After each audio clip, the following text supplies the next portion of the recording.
Сәлеметсіздер ме? Софт сұхбаттың кезекті шығарылымы, мерекелік шығарылым. Бұл шығарылым ерекше болмақ. Жаңа жылдық шығарылымда ерекше қонақтар. Таныс болайық. Қазір менің қонақтарым өздерін таныстырып өтеді. Сәлеметсіздер ме? Сәлеметсіздер ме? Мен жүргізуші Гүлмирам папасымын. Өмірзақ Бесболат Кенғанұлы. Көп жылдар осы білім саласында қызмет ететін, етіп келе жатқан, қазір Маңғыстау облысының білім саласының сапаны қамтамасыз ету департаментінің басшысымын. Бүгінгі сұхбатқа шақырғасын келіп қалды.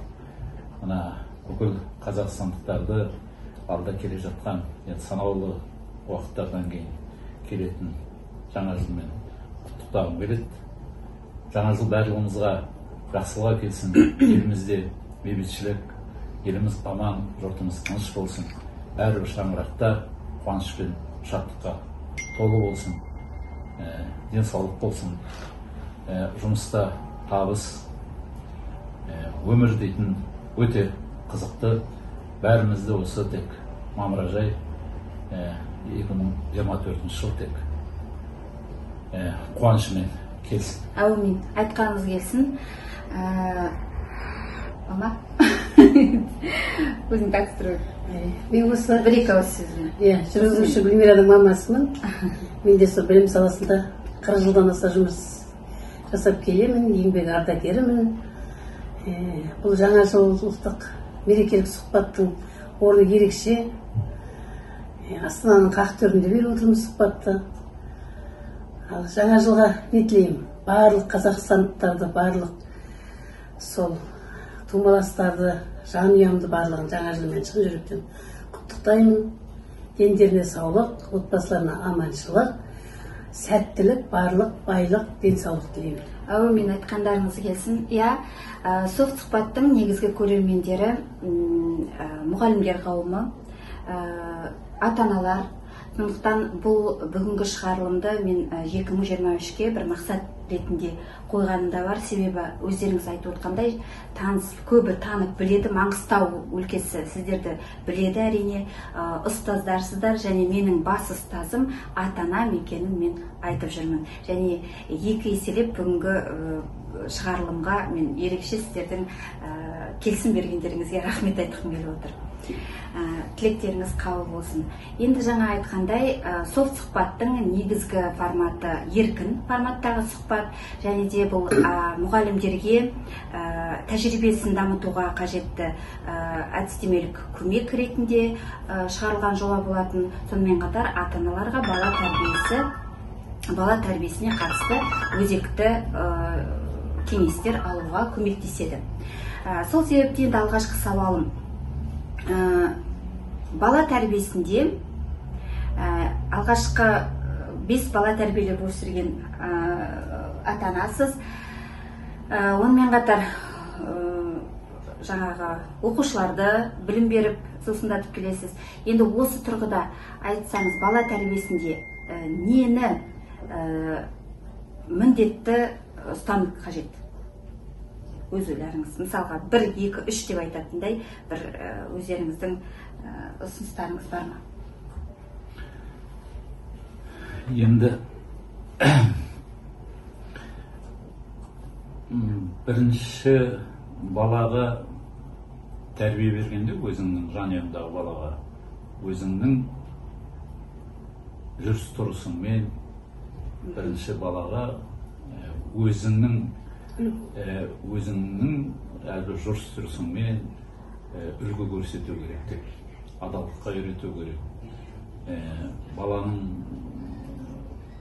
жалпы еркіндігін шектемеу керек. Еркіндігін шектемеу деген сөзде оғына ойына келген жасату емес. Адал, жұртта ұялмайтындай, қылық жасайтындай, сондай бағытта тәрбиелеу керек. Өзіңді тең ұстауың керек. Сырласып, сөйлесіп, пікірін біліп деген сияқты. Сөйлесіп отыру керек. Көп қой айтады, иә, Айтатын кітап нәрсеміз көп әрине, иә, бірақ ең жаңа приоритет дейді ғой, мүмкін барлығы осы қазір кітапта да жазылып жатыр, бала тәрбиесін бүйту керек, сөйту керек, психологияда да айтылып жатыр. Бірақ енді шынымен жаңа өздеріңіз айтып отқандай, мен өзімнің әлеуметтік желіге де жариялап отырамын, бала тәрбиесінде нені көргенім, және оны қазір бала не көреді, ұяда ұшқанда соны іледі дегендей, соны өзім ұстанамын. Соны жаңа сіз айтып өткендей, үлгі болу және тең ұстау, баланы тұлға ретінде қабылдау. Осы екі жаңағы сөздеріңіз алдыңызда бір жаңа қаймағын алып бер дегенде, осы екеуін айтқаныңыз көп көмектесті. Негізі осы екеуін қатты ұстансаңыз, бала тәрбиесінен шатаспайсыз деп ойлаймын. Жақсы, енді білім саласына келейік. Айтатыныңыз көп болар. Сіз енді 40 жыл еңбек өтілі бар, ұстазсыз, бас ұстазсыздар, тәжірибеңіз мол, шебер ұстазсыздар. Сол себепті қазіргі білім саласына не қажет? Енді жалпы әлеуметтік желіге де мен енді көп жазған мезгілде, білім саласында сапалы білім беруде көп нәрсе әсер етеді ғой. Бірақ ең басты нәрсе соның ішінде бірінші мұғалім. Мұғалім білікті болу керек, ізденімпаз болу керек, білімді болу керек. Баланың алдына барған мезгілде беретіні болу керек. Өзі сауатсыз мұғалім еш уақытта жақсы сапалы білім бере алмайды. Жалпы мектептің білім сапасы мұғалімнің білімінен артық болмайды деген қағида ол өмірде ол рас нәрсе. Шындығында мұғалімнің білімінен артық сапа болмайды. Сондықтан бірінші мұғалім білікті болу керек. Екінші, сол мұғалімдердің жұмысын ұйымдастыратын басшылық. Басшы өте жақсы болу керек. Басшыға байланысты. Осы екі нәрсе дұрыс болатын болса, онда мектептің жұмысы да жақсы болады. Жүйеге түседі. Ол осы екі нәрсеге байланысты. Енді ол материалдық-техникалық база, жаңа технология, тағы басқа дейтін мәселелердің барлығы, ол сол сапаныға қосымша әсер ететін мәселелер. Жаңа айтқандай, оқытушы баланың алдында өз беделді болу керек, сыйлата білу керек, сосын әділ болу керек. Әділеттілік болса, мысалы балаға баға қойғанда болсын, басқа нәрседе болсын, әділдік болса, мұғалімнің ойында бала соны тез біледі. Енді қазіргі таңда біз мұғалімдерге көптеген жеңілдіктер, қолдаулар жасап жатыр. Енді қазіргі білім саласында педагог мәртебесі туралы заң қабылданғаннан бері енді мұғалімдердің айлығын өсіріп жатыр. Өздеріне жаңағы тән емес жұмыстарды да, өздерінің міндетіне жатпайтын жұмыстарды қатыстырмау мәселесі бар. Сонымен бірге жаңағы жиналыстарға, тағы басқа мысалы сенбіліктерге қатыстырмау мәселелері бар. Артық есептіліктерді алып тастап жатыр. Енді сонымен бірге біз мұғалімдерге жаңағыдай қолдау, жеңілдіктер жасай отырып, оларға бірақ қойылатын талапты да күшейтуіміз керек. Талапты азайтуға болмайды. Себебі мұғалімге қойылатын талап ол жоғары болу керек. Талап білімге қатысты, кәсібилігіне қатысты, жұмысты орындауға, жауапкершілігіне қатысты. Осындай талаптар не істемеу керек. Қазір енді кейбірде жазылып жатырған мәселелер бар. Ана қызметті талап етсе, сабаққа қатысу, басшылар сабаққа қатысса, сондай мезгілдерде мысалға наразылық білдіріп жатырғандар бар. Өзіміз жас мезгілімізде мұғалім болған мезгілде, алғашқы бастаған мезгілде өзіміздің сабағымызға мектеп басшыларының қатысқанын жақсы көріп қалап отырады. Себебі біз өзімізді көрсеткіміз келеді. Өзімізді көрсеткіміз келеді. Кері байланыс деген ұғым бар ғой. Біздің сабағымызға қатыспаса, олар бізді қайдан біледі, қалай бағалайды. Сондықтан біздер сол мезгілде неғұрлым жаңағы басшылардың сабаққа қатысқан, бізді көрген қалайтын еді. Өте жақсы. Өте жақсы. Енді қысқа форматтағы сұхбат деп айтып жатырмын ғой. Бір мұғалім бір жанұяға қазір ақын төркін түсініп отқандайсыз, иә. Мысалға бұрын енді бір қызық болсын, мен кішкентай кезімде мұғалім болғым келмейтін еді, иә. Мен шығармада жазған болатынмын 4-ші сыныпта. Мен мұғалім болғым келмейді, себебі біздің үйде 2 мұғалім бар дейді. Бірақ қазір өкінбеймін мұғалім болғаныма. Менің пікірлесетін, үлгі алатын, менің осындай кері байланыс алатын ұстаздарым бар. Жанұяда да, өмірде де, жұмыста да, кәсіпте де дегендей. Енді мұғалім жанұясы мен жұмысының арасындағы баланс дейді ғой, балансты қалай әдемі ұстауға болады, тең ұстауға болады? Соған бір ұсыныстарыңыз бар ма? Немесе бір жанұяда бір мұғалім көп емес па? Мұғалімнің себебі, сұрап отқан себебім, мұғалімнің жұмысы көп. Кейде үйге келіп те ойлана бересің, иә? Кейде жұмыстан жеке өмірді ажырата алмай қалатын кездер бар сияқты болып елестейді. Себебі біздің негізгі жұмысымыз бала тәрбиесімен айналысу.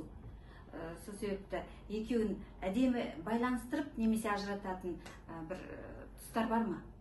Енді біз негізгі тәрбиеге, көбіне баланың тәрбиесіне үйде мамасы, яғни анасы көбіне айналысады ғой.